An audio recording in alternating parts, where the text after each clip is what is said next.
Nifty Metal registers as the top sectoral loser. Adani Enterprises aims to raise up to 800 crore rupees via its first ever public non-convertible debenture issue with a base issue of 400 crore rupees. Gautam Adani replaces Mukesh Ambani to become the richest Indian with a wealth of 11.6 lakh crore rupees, clinches the top spot in the 2024 Hurun India Rich List. Reliance Industries' 1:1 bonus issue fails to enthuse investors. Stock gains just little over 1%.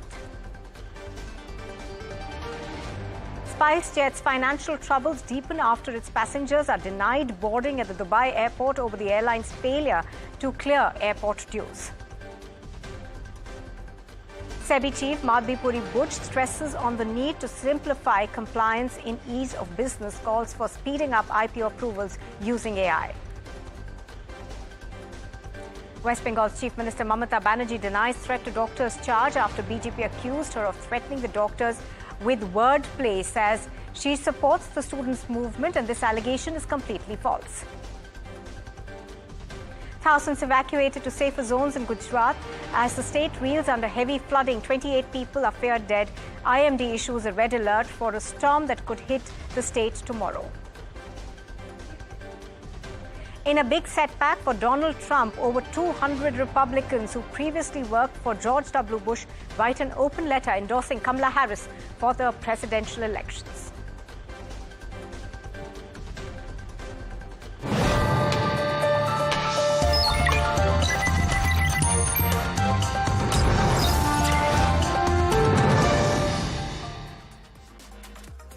Good evening and welcome. You are watching Profit 360 on NDTV Profit and I'm Nupur Talwar Suri. In the next half hour, we take you through all that's making news on the markets as well as other top headlines. Let's begin with a look at how the markets have performed today. The Nifty managed to close above the 25,000 mark for the fourth day in a row. And Harshita is joining us for a quick look at what drove the bourses.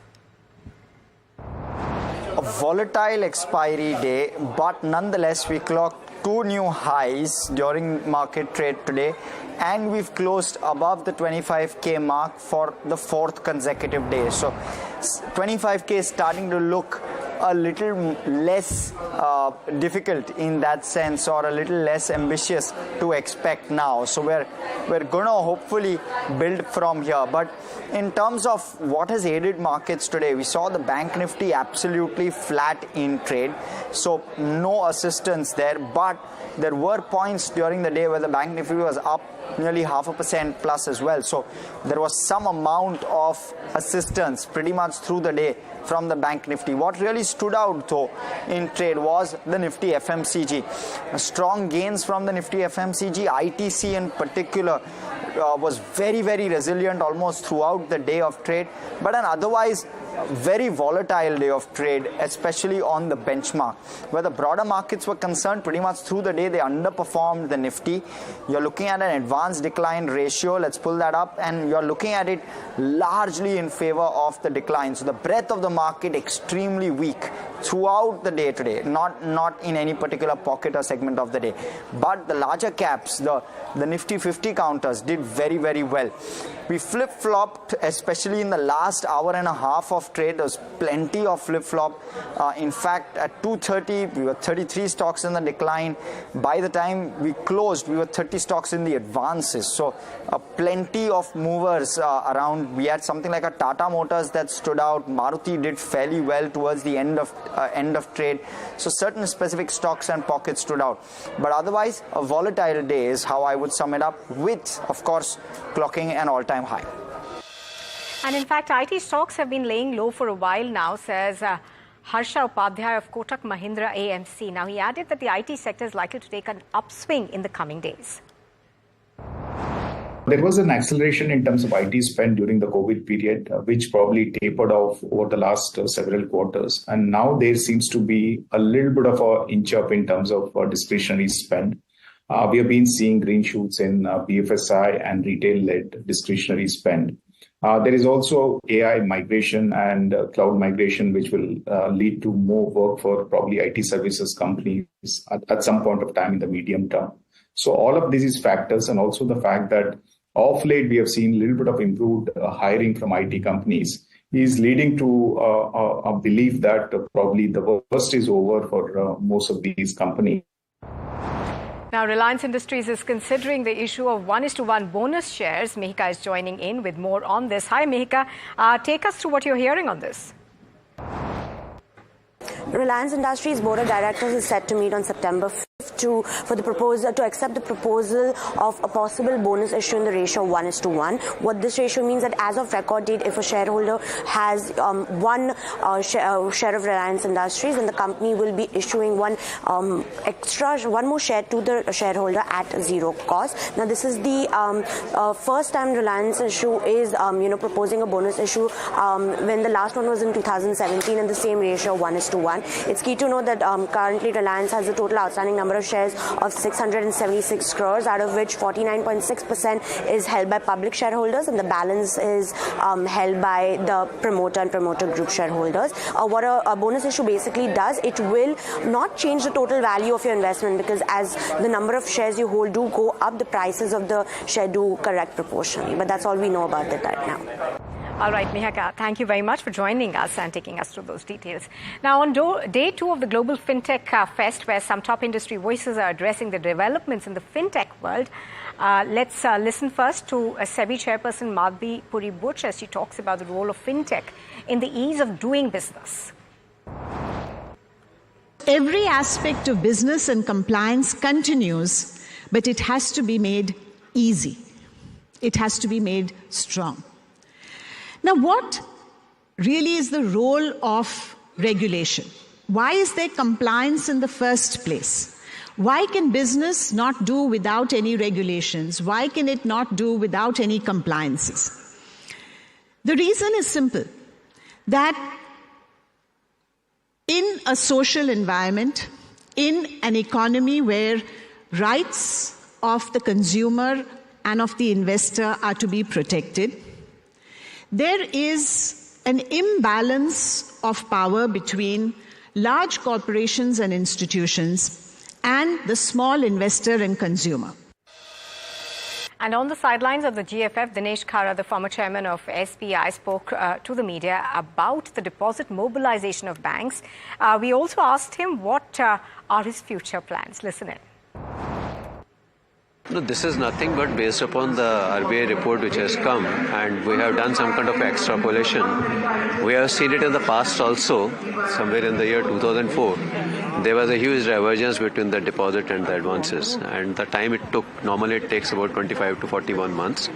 That's the estimation, and we have already completed about 25 months of the divergence. We expect that by June 25, this divergence should get plugged. So what are your plans going forward now that... I'm evaluating all the possible options.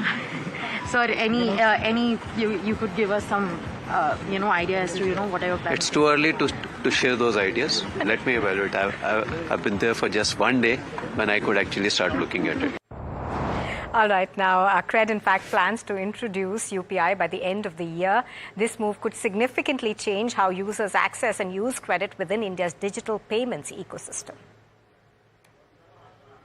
Our intent with Cred has been to kind of focus on a set of consumers and do everything that they are looking for. So when we launched UPI, it was largely from the realization that the credit card customers were actually using UPI quite a lot.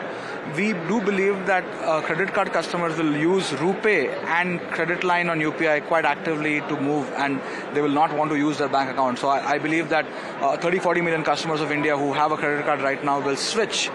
So yes, we will be participating in that, and we already power RuPay, and we'll hopefully power credit on UPI through the line very soon as well.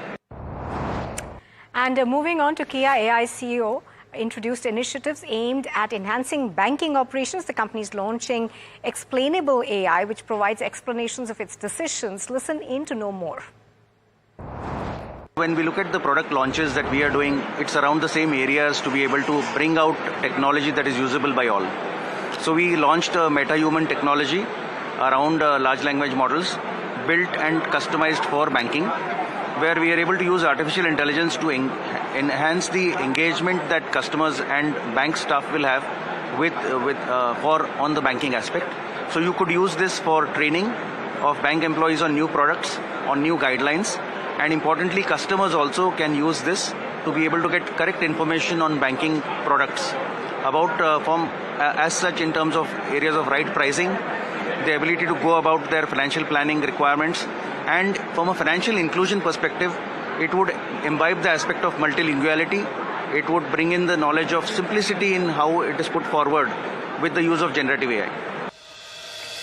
And Gautam Adani has replaced Mukesh Ambani to become the richest Indian. Adani's wealth has touched 11.6 lakh crore rupees. And Aditya Rao joins us in the studio and has more on this. Aditya, take us through what's on the list.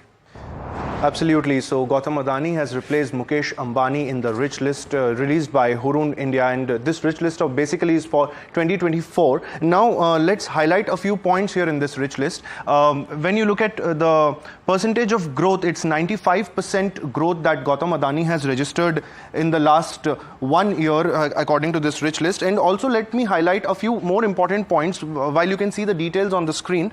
The other important points are that nearly 18 from that rich list are basically contributing to 1 lakh crore of the wealth of the entire list, and the cumulative wealth of the rich listers has reached to 159 lakh crores. And also one more important point that we should note is that the rich listers in this particular list are worth more than half the GDP of India. And also one more important point to be marked is that the rich listers worth are the worth of these rich listers is more than the combined GDP of the nations like Saudi Arabia and Switzerland. So these are few important points apart from this entire rich list that you can see right here. And also let's pull up the details on the 5-year, basically how these rich listers have moved in 5 years. Gautam Adani has jumped from 4th spot to the 1st spot in these 5 years, and Mukesh Ambani has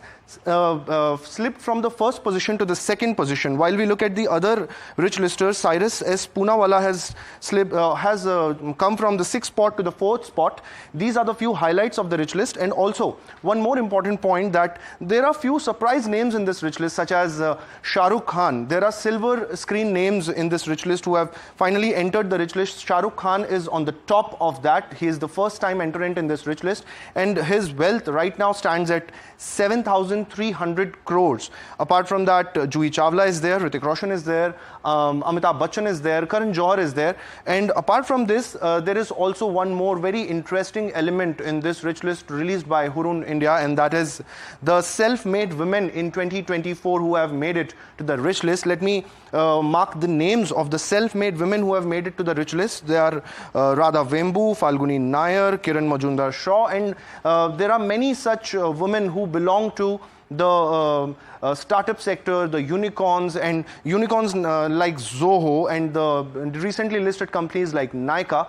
All these people are basically have entered the rich list, and it shows that how India's growth is moving forward and have a very strong footing in the global perspective. All right, Aditya, thank you very much for joining us and taking us through those comprehensive details. Moving on now, Paytm Payment Service, or PPSL, has received the green light from the Finance Ministry for a downstream investment from its parent company, 197 Communications. Now, with this approval, PPSL, a wholly owned subsidiary of 197 Communications, is set to take the next crucial step of resubmitting its payment aggregator application. Now, this approval comes amid scrutiny due to the Paytm's ties to China, signaling a potential return to regular business operations. Paytm has emphasized its commitment to compliance and regulatory standards, saying, and I quote, "As a homegrown Indian company, Paytm is focused on contributing to and advancing the Indian financial ecosystem," unquote. This positive news has already had a market impact, with shares of 197 Communications Limited climbing 5% in Thursday's trading session, reflecting market confidence in the company's regulatory progress. And there is yet another setback for SpiceJet as its passengers were barred from checking in at the Dubai International Airport. This was due to the company's failure to settle its outstanding dues. And Aditya Rao is still with us in the studio and has more on this. Aditya, take us through the financial woes of the company, and obviously now it's having a direct impact on operations. Absolutely, Nupur. So basically, this is the second time SpiceJet is seeing this kind of a situation in last 1 month. In the month of August itself, before this, Mumbai Airport had released an advisory for the passengers of the SpiceJet that the travel plans have to be changed because there would be a disruption in the operations of SpiceJet. But soon after that, that advisory was withdrawn. And now, within 1 month, the passengers from at the Dubai Airport have been denied boarding the SpiceJet flight because of the issue of the non-clearance of dues to the airport. This is what I'm gathering from my sources. And also, my sources are telling me that the financial issue of SpiceJet is deepening because the salaries of employees remain unpaid. And employees are basically not being paid on time. The salaries of July has been credited in the month of August, and this is another issue after the legal trouble that SpiceJet is facing at the multiple courts by various lessors of the company relating to engines and the aircraft. So the troubles at the SpiceJet are not in any way going away for the airline right now. And absolutely, just to tell our viewers, we have contacted them and we are still awaiting that response. Thank you very much for joining us, Aditya.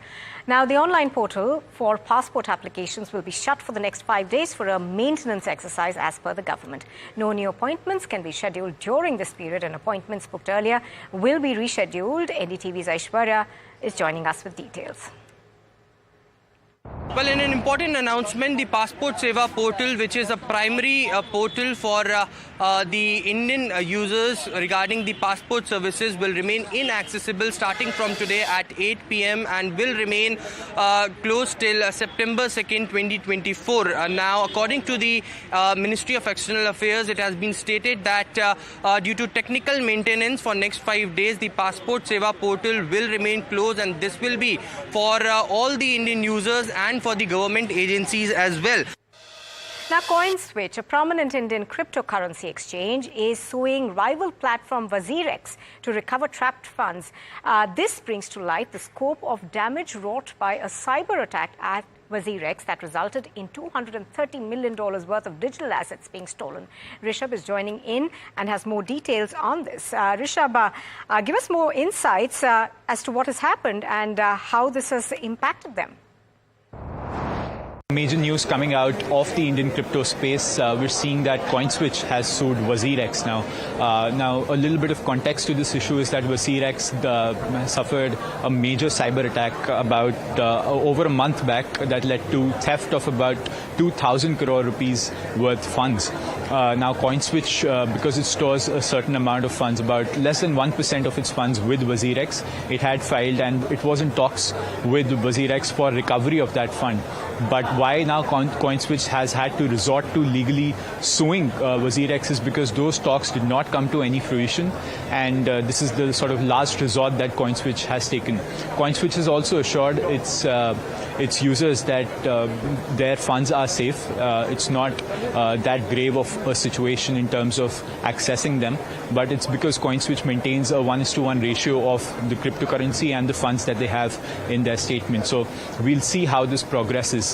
Yesterday, we also saw that Wazirex filed for moratorium in a Singapore court after that cyber attack. So we're seeing this is the impact of a major cyber attack on the crypto space, which doesn't stand regulated currently, and a lot of updates will be coming in on this one. Now, Adani Enterprises is all set to launch its maiden public non-convertible debenture on the 4th of September. The company plans to raise up to 800 crore rupees via secured, listed and redeemable non-convertible bond issues. Adani Group's CFO, Jukshinder Singh, spoke about the company's approach to risk-adjusted capital costs, emphasizing their focus on minimizing liquidity risks.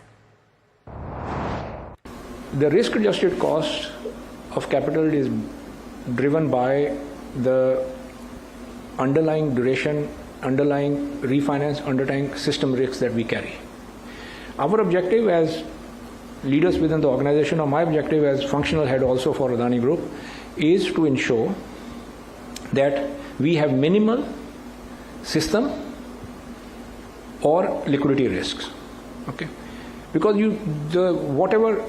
anything that can occur will occur over a long period of time within certain probability. So you do not go for quote unquote cheap short term paper and leave yourself open to duration, refinance and system risk. Okay, so that's the one. So it's not, we don't set those numbers.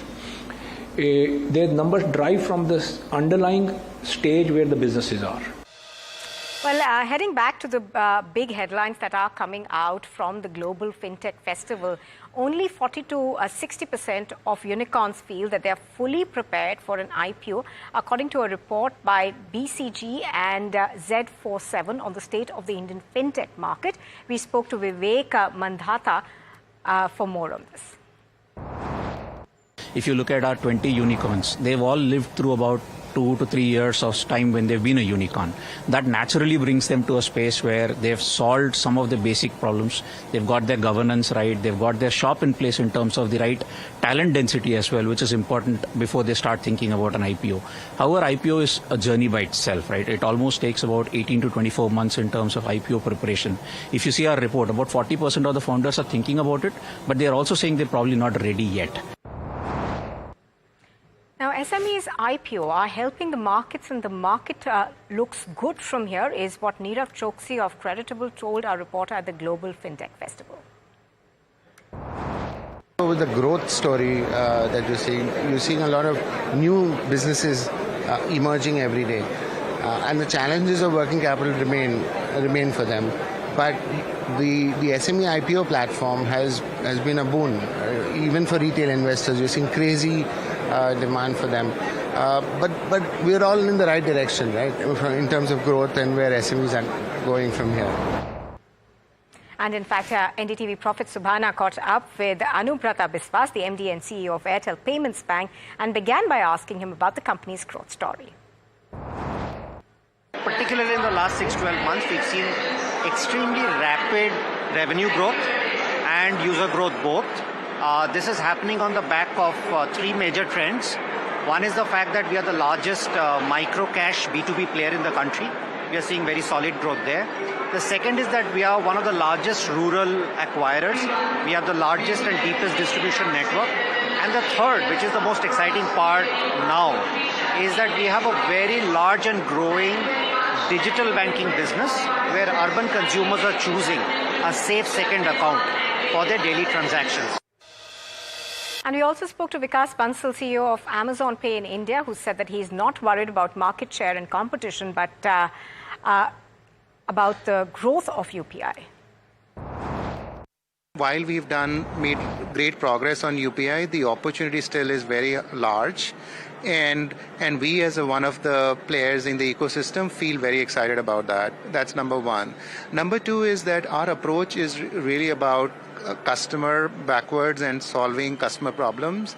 And if you ask me, I don't worry about market share. I don't worry about competition. I worry about how can I solve problems for customers and merchants, and other things follow.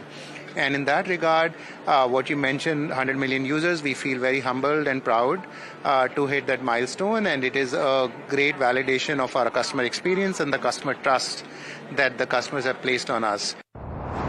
Now, monsoon fury continues in Gujarat as incessant rains lashed the state in the last 4 days. Currently, 29 people are dead and more than 18,000 people have been evacuated to safe zones by the NDRF teams. The IMD has also issued an alert of heavy downpour tomorrow, that's the 30th of August. NDTV's Sujata Dwivedi spoke to an NDRF officer at the location about what is the state of this state right now. NDRF की जो यहाँ पर 6th battalion है, उसकी पूरी की पूरी teams 18 teams होती हैं, डिप्लॉयड हैं. और जिस तरीके की सिचुएशन है, साथ में उनको लगा कि और प्रिपेयर्डनेस की रेड अलर्ट को देखते हुए तो उन्होंने अपने साथ में 5th बटालियन पुणे से भी जो टीम आई है, तो वलसाड में एक टीम 5th बटालियन की है और एक अभी यहाँ पे है, और साथ में यहाँ की बटालियन की जो टीमें हैं, तो पूरा एनडीआरएफ काम कर रहा है, साथ में एसडीआरएफ और यहाँ की एजेंसीज भी हैं, सभी मिलके काम कर रहे हैं. तो उसमें ये नहीं कहा जा सकता कि कोई कम पार्टिसिपेट करे, सबका पूरा साथ मिल रहा है और सभी अपना अपना रोल प्ले कर रहे हैं. Now, the West Bengal Chief Minister, Mamata Banerjee, has alleged that a malicious disinformation campaign was unleashed against her yesterday. She clarified that she did not utter a single word against medical students or their movement against the rape and murder of doctors in Kolkata's RG Kar Medical College and Hospital. She further added that her remarks were targeted at the BJP, accusing them of undermining democracy in West Bengal.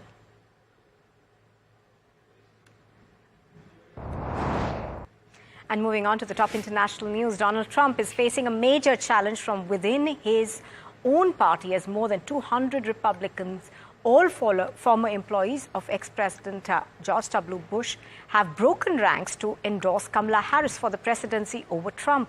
This group, which includes notable figures such as the former aides to President George Bush, is calling on moderate Republicans and conservative independents to support Harris in the upcoming election. The group spans a broad spectrum of former Republican operatives, from high-ranking officials to interns. The endorsement comes just weeks before the U.S. presidential election in early November.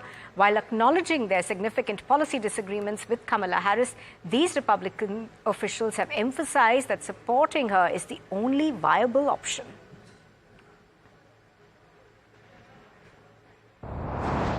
Well, that's all we have time for on this edition of Profit 360. Thank you very much for joining us, but do stay with us on NDTV Profit as we bring you more.